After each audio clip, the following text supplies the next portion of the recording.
सुना सुना सुना के बंगाल वाली छौरी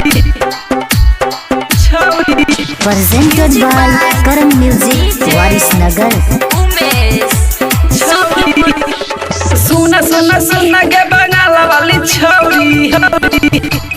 नीचा से देखाई छौ तो हरती जोरी सुना सुना सुना के बंगाल वाली छौरी नीचा से देखाई छौ तो हरती जोरी कतह गिरे बे तू बम गे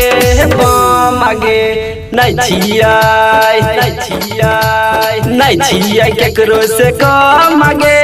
छियै दरभंगा के डॉन गे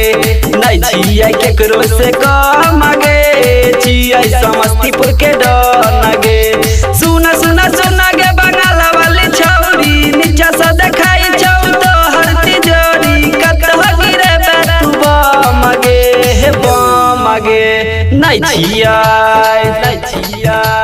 नहीं छियै केकरो से कम गे छियै मधेपुरा के डॉन गे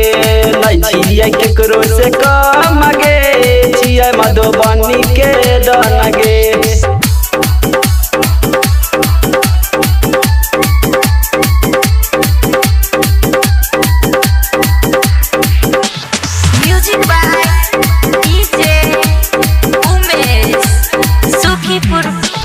भेला जवान छौरी चल नहीं उतान गे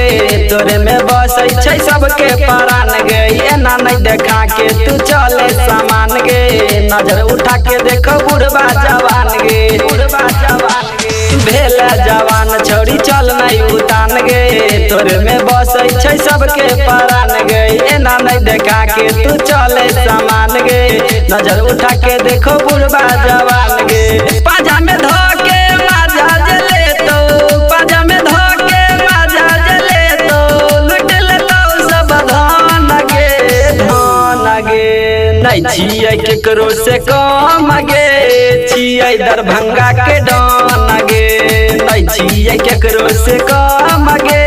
छियै सहरसा के डॉन गे